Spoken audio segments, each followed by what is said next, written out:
نہیں ہے، یہ تو 1 سال کم ہو گیا میری زندگی میں سے، میں اپنی قبر کے 1 سال اور قریب چلا گیا۔ کتنے نوجوان کیا بوڑھے کیا موبائل سے کھیل کھیل اپنی زندگی برباد کر رہے ہیں، گیموں میں زندگی برباد کر رہے ہیں، چیٹنگ میں زندگی برباد کر رہے ہیں۔ وقت ایک قیمتی چیز ہے۔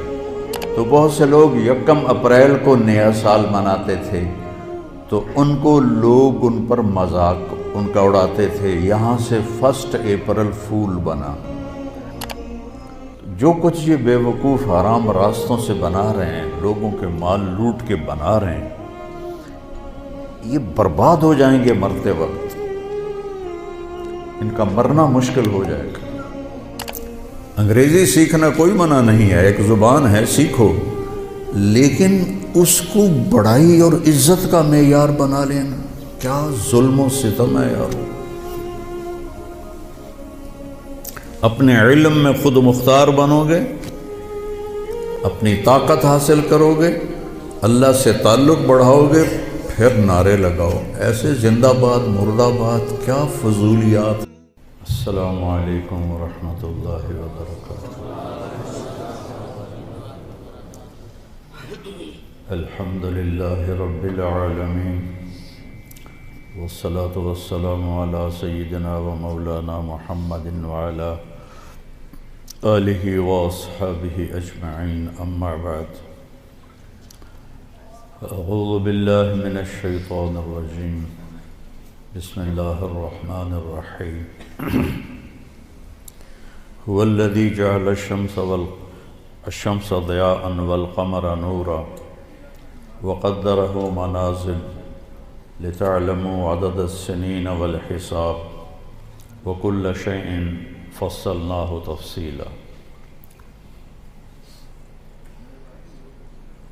وقال النبی صلی اللہ تبارک و تعالی علیہ وسلم: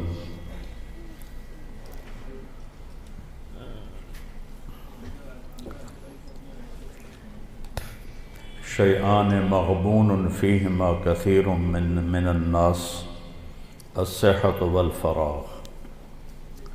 وقال النبی صلی اللہ تبارک و تعالی علیہ وسلم: الدنیا دار من لا دار له ومال من لا مال له ولها یجمع من لا عقل له، او کما قال صلی اللہ تبارک و تعالی علیہ وسلم۔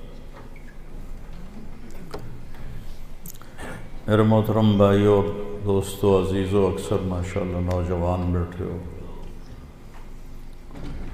اللہ تعالیٰ نے زندگی کو بہت قیمتی بنایا ہے،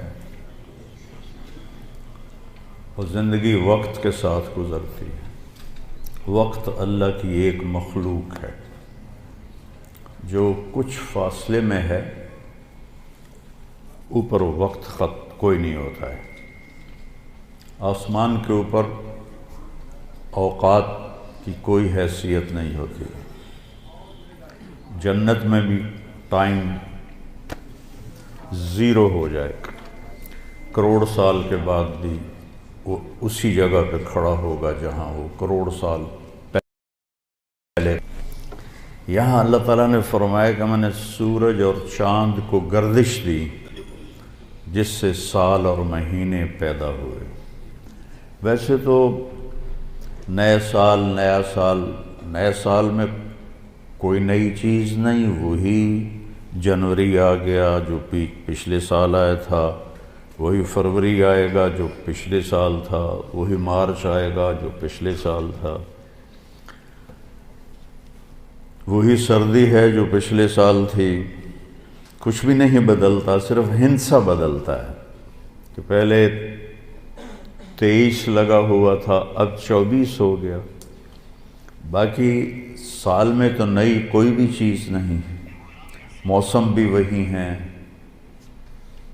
دن رات بھی وہی ہیں، بارش آندھیاں بھی وہی ہیں، دریاؤں کی روانی، ہمارے تو دریا خشک ہو گئے، وہی پہاڑوں پہ برف ہے، وہی آبشاریں ہیں، وہی چشمے ہیں، وہی پرندوں کی ڈاریں ہیں، وہی رات کا اندھیرا ہے، وہی دن کا اجالا ہے، وہی صبح و شام ہے، وہی کہیں رونا ہے کہیں ہنسنا ہے، کہیں دکھ ہے کہیں سکھ ہے، کہیں ظالم ہے کہیں مظلوم ہے، کہیں بدکار ہے کہیں نیکوکار ہے، کہیں دھوکے باز ہے کہیں دیانتدار ہے۔ ہر چیز تو اسی طرح چل رہی تھی، تبدیلی کیا ہوئی ہے؟ اور کتنے پاگل پن کی بات ہے کہ خوشی منائی جاتی ہے۔ خوشی منانے کی بات تو نہیں ہے، یہ تو 1 سال کم ہو گیا میری زندگی میں سے، میں اپنی قبر کے 1 سال اور قریب چلا گیا۔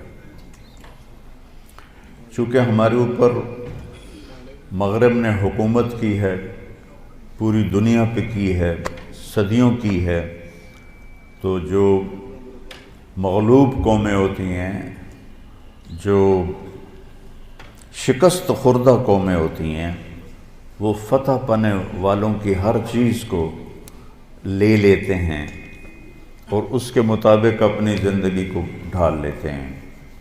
اسپین کی تاریخ میں پڑھ رہا تھا تو ایک پادری کی تحریر تھی کہ مجھے بہت گلہ ہے اپنے عیسائیوں سے،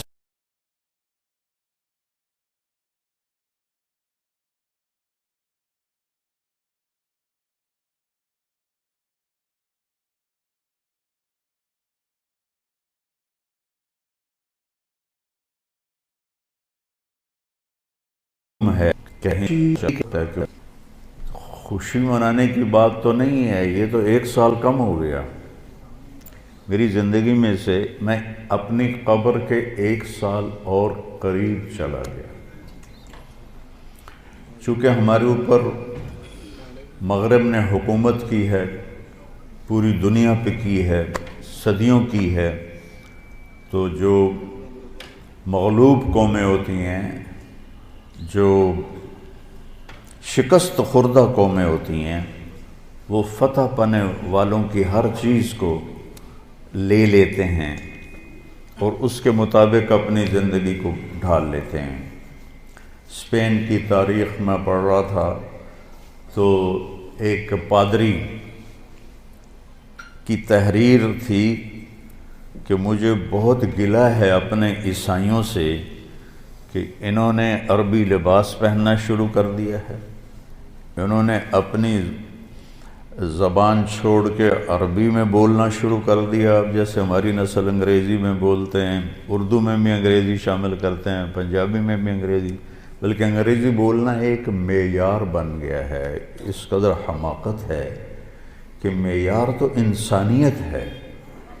اچھا انسان بڑا آدمی ہوتا ہے، انگریزی بولنے والا بڑا، انگریزی بولنے والوں نے تو ملک لوٹ لیا۔ بڑا انسان اپنی صفات سے بنتا ہے، بڑا مالدار اور چیز ہے اور بڑا انسان اور چیز ہے۔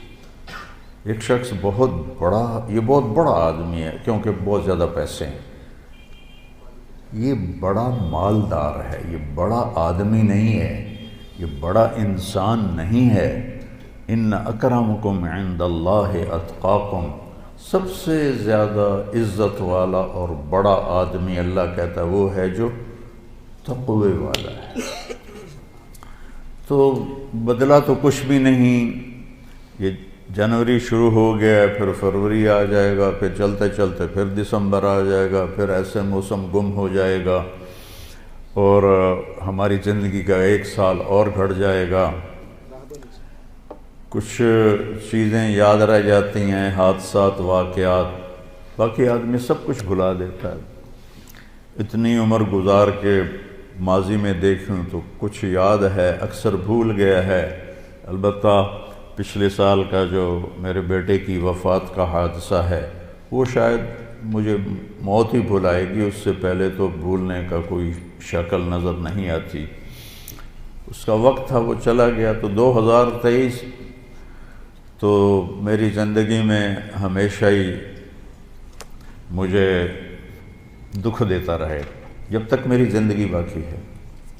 تو وقت ایک بہت بڑی دولت ہے، جن جن چیزوں سے وقت پیدا ہوتا ہے اللہ نے سب کی قسم اٹھائی ہے۔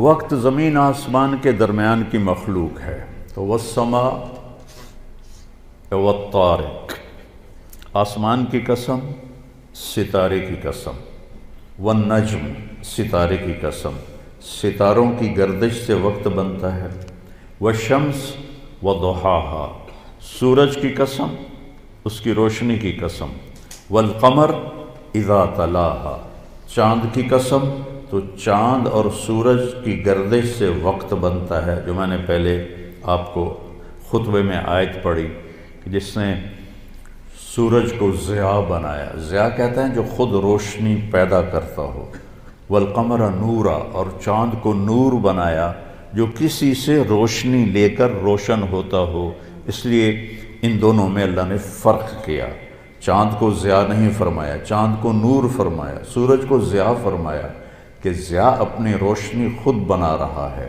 اور چاند سورج سے روشنی لے رہا ہے، اور سورج کے اندر جو ہیلیم گیس ہے وہ ہر سیکنڈ میں دھماکہ کرتی ہے، ہر سیکنڈ میں، اور اس دھماکے سے اتنی انرجی پیدا ہوتی ہے کہ اگر 50 لاکھ ایٹم بم ایک وقت میں پھاڑے جائیں تو زمین تو پھر نظر ہی نہیں آئے گی کہاں گئی، تو سورج میں ہر سیکنڈ میں ہیلیم نائٹروجن میں بدلتی ہے، اور اس سے جو اس تبدیلی میں جو ایک دھماکہ ہوتا ہے 50 لاکھ ایٹم بم پھاڑنے کے برابر اس کی طاقت ہوتی ہے، اور اس سے جو شعلے نکلتے ہیں وہ 1-1 لاکھ کلومیٹر لمبے ہوتے ہیں۔ 1920 میں ایک شعلہ سورج سے یہاں سے اٹھا اور یہاں پہنچ گیا، سورج کی سطح پر ہی، تو اس وقت سائنس بھی اتنی طاقتور نہیں تھی، اس زمانے میں اس شعلے کی طاقت کو ناپا گیا تو اس میں اتنی انرجی تھی کہ اگر اس انرجی کو انسان قابو کرتا تو 10 کروڑ سال کے لیے پوری دنیا کو بجلی کافی ہو جاتی، پاکستان نہیں پوری دنیا کو بجلی کافی ہو جاتی۔ تو سورج اپنی روشنی خود پیدا کرتا ہے اللہ کے امر سے، وہ تو خود کچھ بھی نہیں، چاند اس سے روشنی لیتا ہے، تو چاند نور ہے، سورج ضیاء ہے۔ پھر اللہ تبارک و تعالیٰ نے زمین کی قسم اٹھائی کہ اس کی گردش سے وقت میں دن اور رات آتے ہیں، والارض وما طحاها ونفس وما سواها، پھر ہمارے اوپر وقت گزرتا ہے، ہماری قسم اٹھائی، واللیل اذا یغشا، رات وقت کا حصہ بنتی ہے، اللہ نے رات کی قسم کھائی، والنہار اذا تجلی، دن اللہ کا دن ہمارے وقت کا حصہ بنتا ہے، اللہ تعالیٰ نے پھر اس کی قسم اٹھائی۔ ہر وہ چیز جو وقت کے بننے میں استعمال ہو رہی ہے اللہ اس کی قسم اٹھا رہا ہے، یہ بتانے کے لیے کہ یہ جو سانس ہے نا اب یہ کبھی واپس نہیں آئے گا، گئی دولت واپس آ جاتی ہے، گئی صحت واپس آ جاتی ہے، گری عمارت دوبارہ بن جاتی ہے، لیکن یہ جو سانس وقت نے لیا ہے واپس نہیں آ سکتا ہے۔ دن اور رات کتنے بڑے ڈاکو ہیں کہ علل اعلان ہماری زندگی کو کھاتے جا رہے ہیں، کھاتے جا رہے ہیں، کھاتے جا رہے ہیں۔ کوئی ہمارے 100 روپے جیب سے نکالے تو ہم کہتے ہو یہاں جمعے میں آ جاتے ہیں جیب کترے، وہ موبائل نکالتے ہیں، اور جی میرا موبائل نکل گیا، ذرا ہوشیار بھی رہنا، پتہ نہیں آئے نہ بیٹھے ہوئے تو وہ میرا موبائل نکل، لیکن یہ سانس ایک لمحہ جو نکلا ہے اسے تم واپس نہیں لا سکتے، سورج چاند کی گردش الٹی نہیں ہو سکتی۔ تو اس کی اہمیت بتانے کے لیے اللہ تعالیٰ نے ان ساری چیزوں کی قسم اٹھائی، والشمس وضحاها والقمر اذا تلاها والنہار اذا جلاها واللیل اذا یغشاها والسماء وما بناها والارض وما طحاها ونفس وما سواها، 7 چیزوں کی اکٹھی قسم اٹھائی ہے اللہ تعالیٰ نے، سورج کی قسم، چاند کی قسم، دن کی قسم، رات کی قسم، آسمان کی قسم، زمین کی قسم اور اے انسان تیری جان کی قسم کہ وقت نے تجھے گھیرا ہوا ہے اور تجھے کھینچ رہا ہے ہر ٹک ٹک ٹک یہ کلہاڑے کی طرح میری زندگی کے درخت کو کاٹ رہی ہے اور پتہ بھی نہیں چلتا، اور کسی کا کچھ پتہ نہیں کب اس کا وقت ختم ہو جائے۔ میں اپنے بارے میں تو سوچتا تھا کہ 70 سال کا ہو گیا ہوں تو اب میری زندگی مطلب جامن دا ویلا نیڑے ہی ہے، لیکن وہ عاصم پہ وقت آ گیا جو 36 سال کا نوجوان اور اتنا صحت مند کہ 30 کلومیٹر مسلسل دوڑنے کی طاقت تھی اس کے اندر، 30 کلومیٹر ایک سانس میں دوڑتا تھا، اور خانپور ڈیم کو 1 گو میں اس نے کراس کیا اور آر پار کیا۔ اس کے اوپر موت کا حکم آ گیا، تو کچھ پتہ نہیں ہے۔ مریض سسک رہا ہے یا اللہ موت دے دے، اور جوان مانگ رہا ہے یا اللہ زندگی دے دے، اس پہ موت آ جاتی ہے۔ اور وہ ہمارا ایک نوکر تھا چاچا فتح محمد نام تھا، فتح کہتے تھے، آخر عمر میں بیمار ہو گیا تھا، تو میں اس کا حال پوچھنے گیا تو مجھے کہا میاں موت نہیں آ رہی، ہمارا ٹائٹل ہے وہاں خاندانی میاں موت نہیں آ رہی، کسی کو مانگے نہیں ملتی، کسی کے بچتے لوگ کہتے ہیں نا میں تو مرتے مرتے بچا، ارے بھائی بچتے بچتے مر جائیں گے، میں تو مرتے بچے، ایک دن اس کا الٹ ہو جائے گا، بچتے بچتے مر جائے۔ وقت قیمتی چیز ہے، اور یہ قیمتی بنتا ہے اس میں کچھ بھرنے سے، اور جو بھر دو گے نکال نہیں سکو گے۔ وقت کے برتن میں جو بھرو گے، وہ بوتلوں میں یہ سیرپ مشینوں ایسے ڈال رہی ہوتی ہے نا، ایسے بوتل آتی ہے، اس میں اوپر سے وہ مشین اس کے اندر سیرپ ڈالتی ہے، وہ آگے چلی جاتی، کبھی کوئی بوتل مس ہو جاتی ہے تو خالی آگے نکل جاتی، اس کے اوپر کھڑا ہوا جو ہے کام کرنے والا وہ اس کو اٹھا کے دوبارہ پیچھے رکھ دے تو پھر بھر جاتی ہے۔ لیکن یہاں یہ نہیں ہو سکتا کہ میری یہ گھڑی خالی چلی گئی، کچھ بھی نہ کیا، یا موبائل سے ہی کھیلتا رہا۔ کتنے نوجوان کیا بوڑھے کیا موبائل سے کھیل اپنی زندگی برباد کر رہے ہیں، گیموں میں زندگی برباد کر رہے ہیں، چیٹنگ میں زندگی برباد کر رہے ہیں۔ وقت ایک قیمتی چیز ہے۔ یہ سال مہینے تو ہم نے بنائے ہیں، اللہ نے کہا تھا تعلموا عدد السنین والحساب، مہینے سال تم خود بنا لینا، میں تمہیں وقت کھلا دے رہا ہوں جب تک تمہاری زندگی ہے۔ دنیا میں کئی کیلنڈر چل رہے ہیں، یہ چاند کا کیلنڈر بھی اسلامی ہے کیونکہ چاند اللہ نے بنایا، اور سورج کا کیلنڈر بھی اسلامی ہے کہ اللہ نے سورج بنایا۔ یا تو سورج کو انگریز بناتے تو پھر ہم کہتے یہ کافروں کا کیلنڈر ہے اور یہ ہمارا کیلنڈر ہے۔ اللہ تعالیٰ نے کیا ہے، الشمس تجری لمستقر لہا، سورج اللہ سے پوچھ کے چل رہا ہے، والقمر قدرناہ منازل، چاند اللہ سے پوچھ کے چل رہا ہے۔ لیکن چونکہ مغرب کی قوموں نے حکومت کی تقریباً پوری دنیا پر، تو ان کا کیلنڈر عام ہو گیا، پوری دنیا میں چل گیا، ورنہ چائنا کا کیلنڈر الگ تھا، افریقہ میں تو کوئی تھا نہیں، اب بھی کانگو کے جنگلات میں کوئی کیلنڈر نہیں، وہ جنگل میں پیدا ہوتے ہیں، جنگل میں مر جاتے ہیں، ننگے رہتے ہیں، اور وہیں پیدا ہو کر وہیں مر جاتے ہیں، سانپ کاٹے سے لے کر کانٹا چبھنے کا دوا جنگل سے کرتے ہیں، اور نہ کوئی ان تک پہنچا ہے۔ تبلیغی جماعت والے پہنچے تھے کئی سال پہلے، تو اس میں ایک ان کا سردار مسلمان ہوا، اور اب آخری خبر تک 5000 اس میں مسلمان ہو چکے ہیں۔ شیخ حسن تھے کیمرون کے، وہ جماعت لے کر گئے تھے جنگل میں، تو ایسے انسانوں کو کاٹ کے کھا جاتے ہیں۔ تو سب سے جو قدیم کیلنڈر ہے وہ ایران کا ہے، جس میں ان کا جو مہینہ ہے